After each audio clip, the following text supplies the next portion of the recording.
So, welcome back to another video. This is the this is the fourth day consecutively riding, and yeah, feeling pretty tired despite all 4 days being, well, 3 days prior being on the e-bike.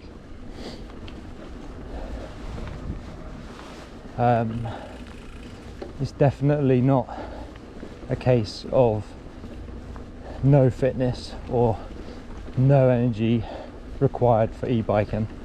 You still need to put the effort in. Obviously not the same effort as a normal bike, but if you are doing technical terrain, challenging descents, drops, jumps, any of that, not I've been doing loads of that lately, but yeah, you get the idea. So today we're filming back on the Hero 8. The memory card recording issue on a 9 has been plaguing me, so I'm not sure if there'll be other videos from the previous 3 days or whether I'll just put like a montage video together, because I don't know if I even managed to record enough content for that. But yeah, whilst the weather is sunny and the ground's drying out, I'm just trying to get out on the bike as frequently as possible. So the trouble with this place is predominantly it is for walking. There is one cycle trail here, and I'm sure there are a load of kind of unofficial trails, but I don't really know where they are, if they are here. I know that I came across one that was short and sweet,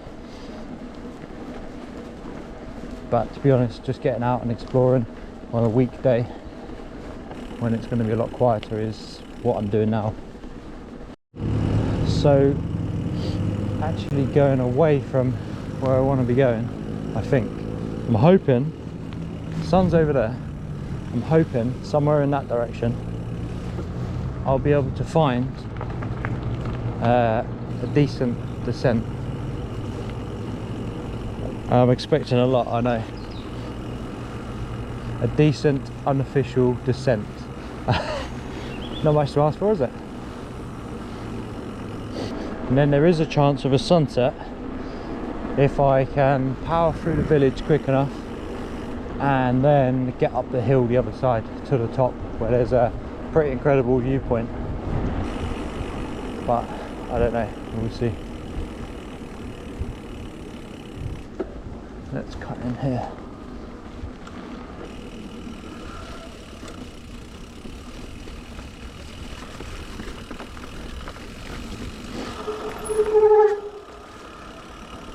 Again, it's knowing where the decent part of the hill is. I'll say that way looks more interesting. That's a bridle way, that's a bridle way. The way we've come is a bridle way. So let's head towards the sun, and hopefully the steepest side that's rideable on this hillside. See what we can find.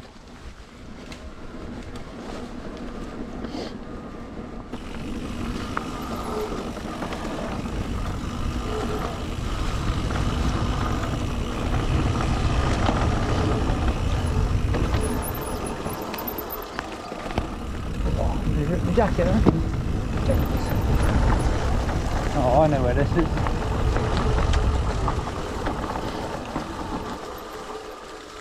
I mean, damn. Absolute peace and quiet. What a view. I can tell you that seeing a bit of sun and dry trails is a welcome relief after the wet, sloppy, cold conditions. Well, the wet, sloppy conditions, definitely. The cold conditions were rideable at least, but seeing the sun always makes you feel better, doesn't it? And yeah, coronavirus wise, things are starting to look up, I think. Not wanting to tempt fate by saying that, but Yeah, cases are declining at this time. 1st of March, spring is starting to feel like it's here, although it may not be. You never know, we might have a second winter. Another little trail there. So I definitely know that you can drop in somewhere around here. Yeah, so kind of loving life, I guess, at the moment. Can't complain too much. Got the e-bike, got the regular bike. The trails are drying out. It's all good. I've even been on a couple of rides with mates. Socially distanced, of course, but prior to a few weeks back, been about 2 months of riding on my own, and that's okay. I don't mind riding on my own, but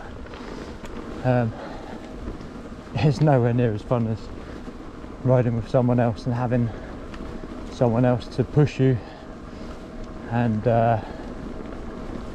yeah, just for the social side, really. I don't know if you can see down there, but basically the trail starts over there. The trail starts there, works its way down around, and then descends down that pretty steep chute into the abyss. It's not really a trail, but not a proper trail anyway, but obviously an unofficial one. But yeah, there is a tree on its side down there, which you have to do a walk around or walk underneath it. It's a pretty fast descent, but of course I may have already shown you this if I did the other video, but we'll see.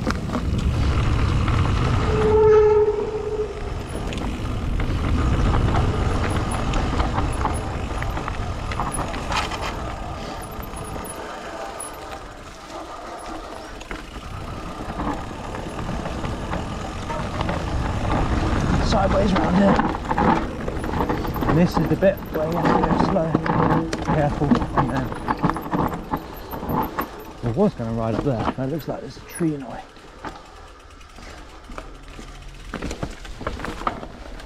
Yep, just about.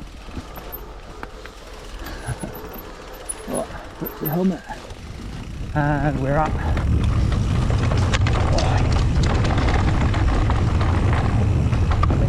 Tree stuck in the bike.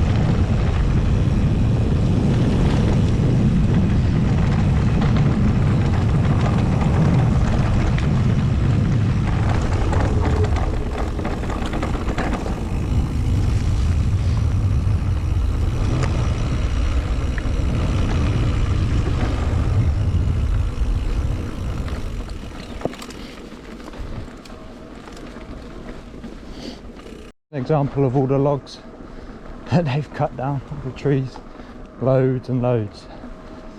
This is happening throughout the UK. I don't know if it's the season to be cutting logs down, if there's something else that spurred it on, if it's to create jobs, to plant more trees.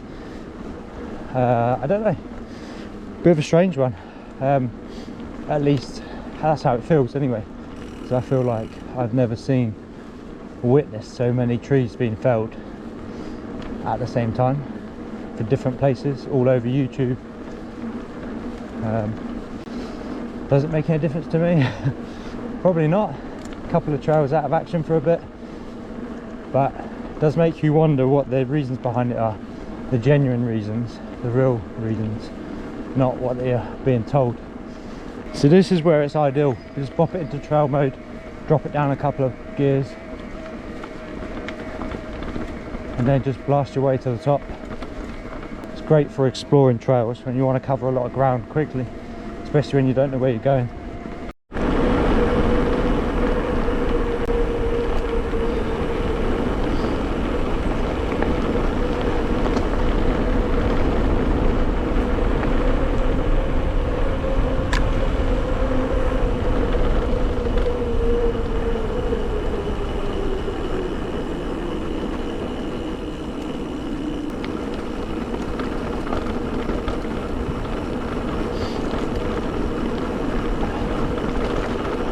bouncy.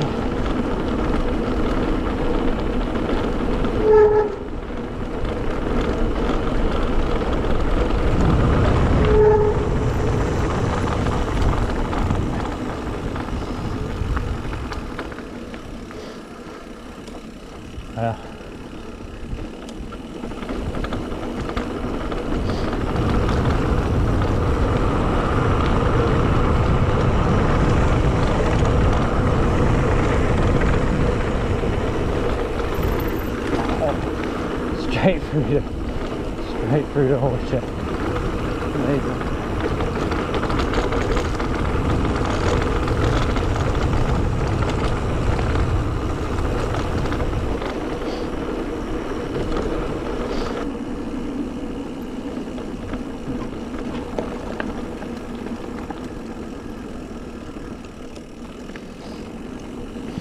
Thank you.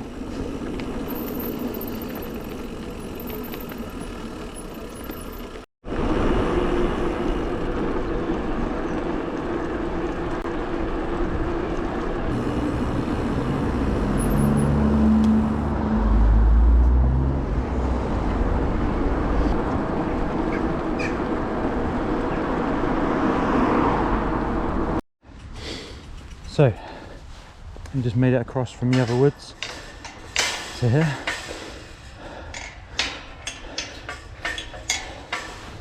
Oh, Jesus.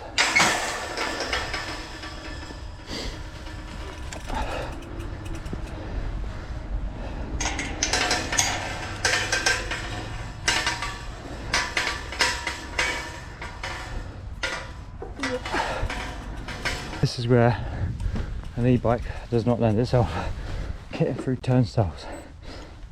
Okay, so oh God.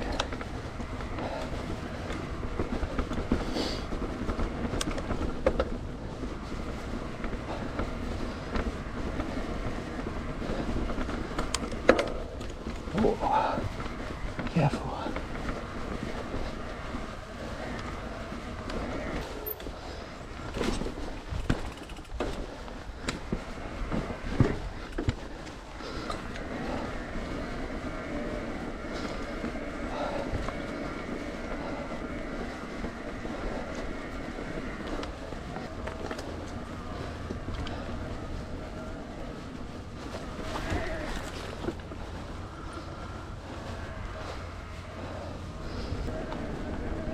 So basically being able to do local adventures, or any adventures where you can just go out and explore and cover a lot of ground, it's just like, surely that's what e-bikes are made for. That's what mountain biking's about anyway.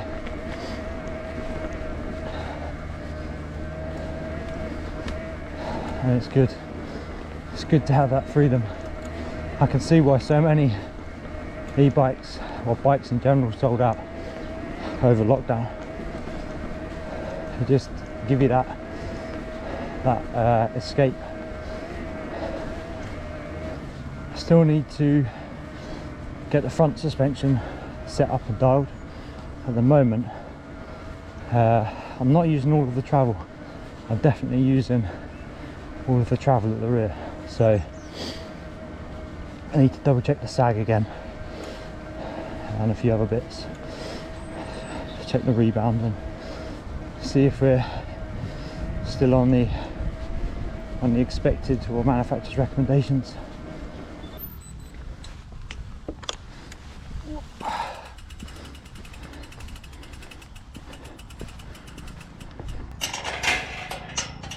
Yep. Yeah, so underneath this surface layer of mud or clay mud is chalk, and it's really slippery when it's wet or muddy. I came down here walking the other week, well yesterday actually, yeah, last week, so Sunday, and yeah, I was wearing my riding shoes and it's basically like ice skating. So just being extra cautious when I come down the descent. Coming back down here, do not want to be losing the front, sliding out on this stuff.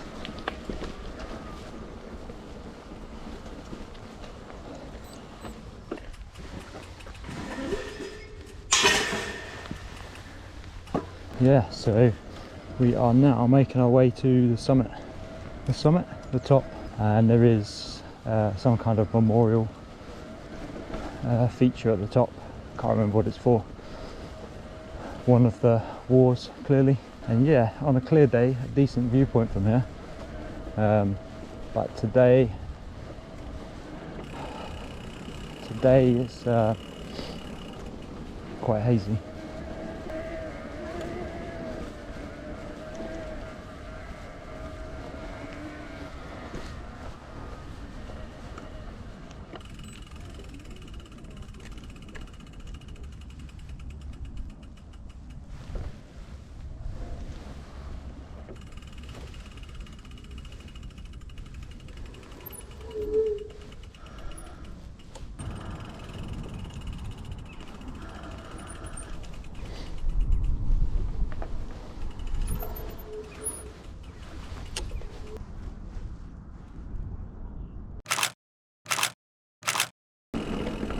So I've been eyeing up that little trip up to that viewpoint on the bike for probably about 18 months now. So to finally do it, it's another one ticked off the list. And that was before I'd got an e-bike. I was planning to do it. But obviously now I've got an e-bike, no excuse for getting out, doing everything. Now, of course, the race is to get back before dark. Not because I'm afraid of the dark, although I'm not going to lie, sometimes I am. But because I've got no cycling lights, I don't want to get caught out riding on the road in the dark. Not the wisest thing. Obviously, don't want to get taken out by a car because I've got no lights.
Yeah, thank you.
And that's it, end of the ride.